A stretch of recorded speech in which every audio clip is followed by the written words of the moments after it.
Quo channelling में आपका स्वागत है।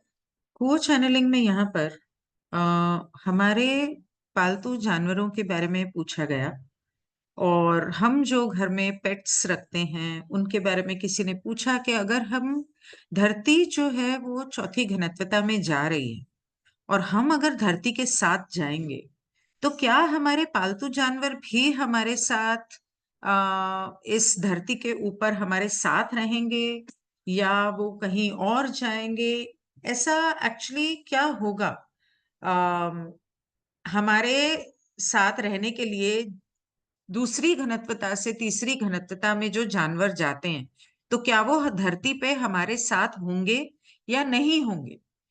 तो इस बारे में जब सवाल पूछा गया तो कुओं ने ये बताया। तो कुओं कहते हैं कि आप जब किसी जानवर को प्यार देते हो और वो जानवर आपको प्यार करना सीख जाता है, आपकी बात मानता है, बात मानना सीखता है, आपको पहचानता है और जब ये प्यार का आदान प्रदान होता है तो वो जाने के बाद, मरने के बाद दोबारा जानवर बन के आपके पास आएगा। ये तो जरूरी नहीं है क्योंकि ये उसकी अपनी स्वेच्छा पर निर्भर है। लेकिन वो आपका दोस्त, आपका साथी, आपका परिवार का हिस्सा बनकर आ सकता है क्योंकि ये जो एक रिश्ता आप लोग कायम कर देते हो एक दूसरे के साथ, एक जानवर के साथ आपका जो रिश्ता बन जाता है वो आगे चलता है। और वो तीसरी घनत्वता में पैदा होकर आना चाहे तो वो उसकी मर्जी है। वो दोबारा कोई जानवर बन के, पंछी बन के अगर आना चाहे तो भी ये उसकी मर्जी है। मछलियां भी पालते हैं लोग और मछलियों में भी कॉन्शियसनेस होता है। तो जब आप उसे प्यार देते हो वो आपको और अपने आप को आपके द्वारा पहचानने लगते हैं। तो वो माइंड बॉडी स्पिरिट कॉम्प्लेक्स बन जाते हैं और इसीलिए ये मुमकिन है कि वो तीसरी घनत्वता में पैदा हो। और ये भी मुमकिन है कि वो आपके आसपास रहेंगे जरूर क्योंकि आपके साथ उनका एक रिश्ता बन गया है। ये रिश्ता एक गुरु का रिश्ता हो सकता है वो आपको एक गुरु की तरह से माने, या हो सकता है कि आपके कंपेनियन, आपके साथी बनकर वो पैदा हों। तो ये कोई जरूरी नहीं कि वो दोबारा जानवर के रूप में ही आएंगे, लेकिन वो दोबारा आपकी जिंदगी में आएंगे, ये जरूर होता है। तो आगे वो पूछते हैं कि कोई पूछता है कि मेरे पास बिल्लियां हैं और मेरी बिल्ली के बारे में और हमारे रिश्ते के बारे में क्या आप कुछ बताएंगे। तो वो कहते हैं कि जिनको आप घर में पालते हो उनके साथ आपका एक प्रेम का संबंध हो जाता है और कई बार इसके बजाय कि आप उस जानवर को पाल रहे हो या आप उसके मालिक हो, कई बार आपको ऐसा लगने लगता है जैसे वो आपका ओनर है, आपका मालिक है और वो एक तरह से उसका आपके ऊपर ज्यादा रिश्ता जो है वो हावी है। तो वो चार्ज में है, पावर में है, आपको कंट्रोल करता है। इसका मतलब है कि आप दोनों एक दूसरे से इतना ज्यादा, बिना किसी शर्त के, बिना किसी जजमेंट के एक दूसरे से प्यार करते हो। तो एक तो वो प्यार है और आ, आपके परिवार का वो हिस्सा बन चुका है। आप उस जानवर को जिसको आप पाल रहे हो, असल में उसके साथ आपका बहुत ही गहरा संबंध है।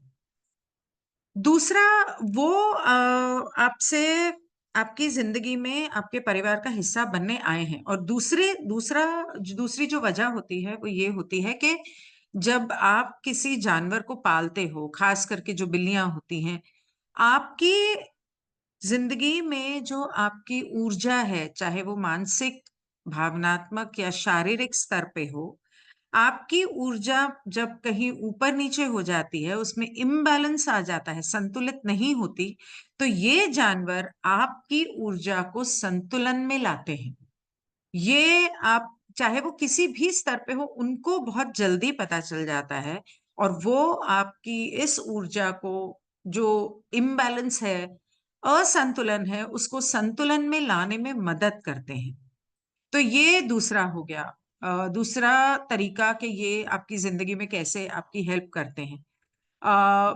तीसरा, पहला उन्होंने ये भी कहा था कि कई बार जब आप वो प्यार किसी इंसान से अनुभव नहीं कर पाते, तो ये जानवर जो है वो आपके कंपेनियन बन के, आपके साथी बन के आपको वो प्यार देते हैं जिसकी हो सकता है आपकी जिंदगी में कमी हो।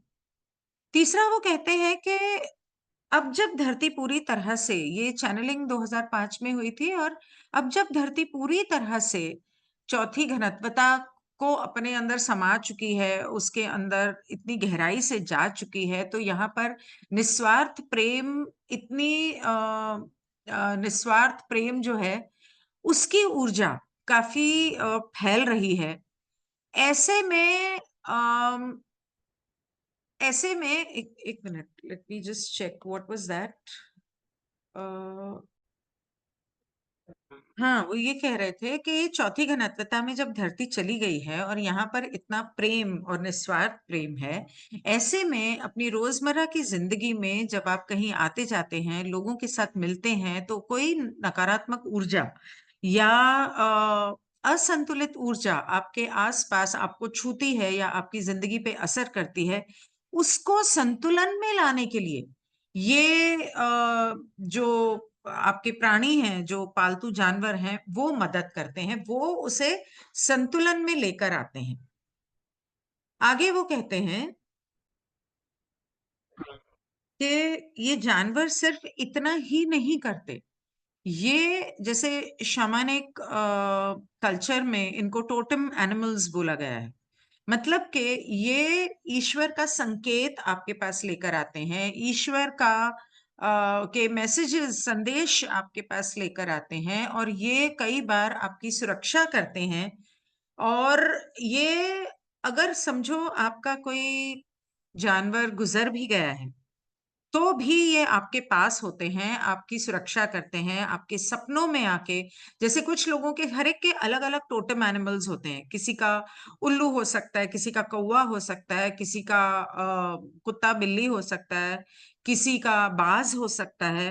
तो वो जो है, जब भी आपकी जिंदगी में कोई ऐसा खास मुकाम या खास कुछ घटना घटने वाली हो, या आपको सुरक्षा की या आपको वार्निंग देने की जरूरत हो के सावधान रहना, ऐसे में वो कई बार आपके सपनों में आके आपको खबरदार कर सकते हैं, आपको संदेश दे सकते हैं, आपको सलाह दे सकते हैं, क्योंकि वो भी आखिरकार रचेता का हिस्सा हैं और सबकॉन्शियस बीइंग्स हैं।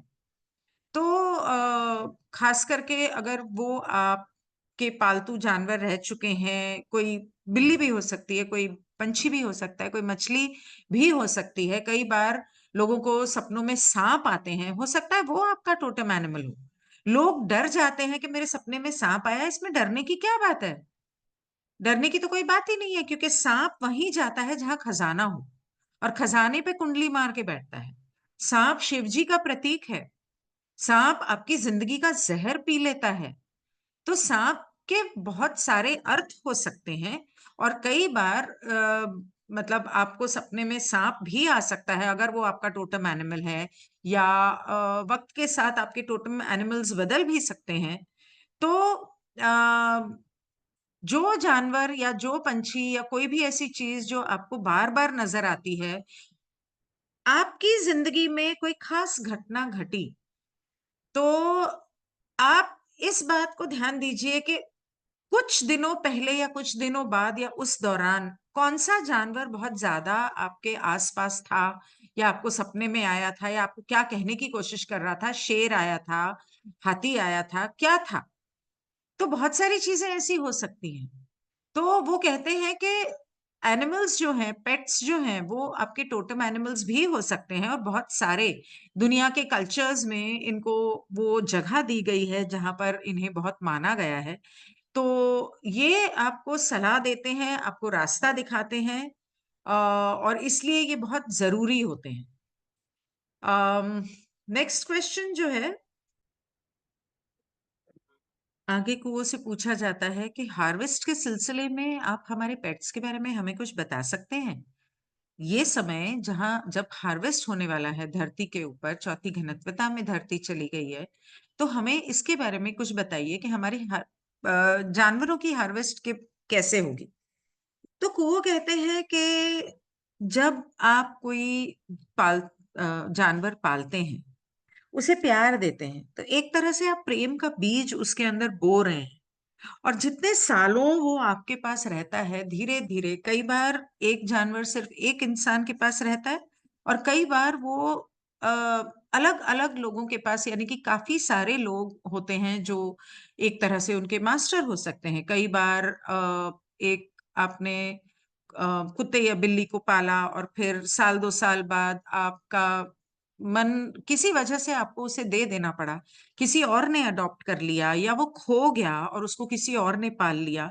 इस तरह की चीजें होती हैं। उसके अलावा आप एक जानवर पालते हैं, लेकिन आपके घर में इतने सारे लोग हैं, तो वो एक नहीं बल्कि उस पूरे घर का हिस्सा बन जाता है, और सारे परिवार के लोग उसे प्यार देते हैं, और उसके उस हिसाब से कई सारे मास्टर्स होते हैं।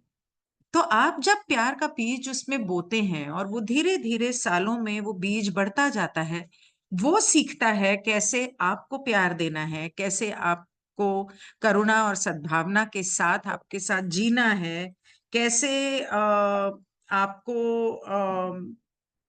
वो जानवर भी सीखता है ये चीज।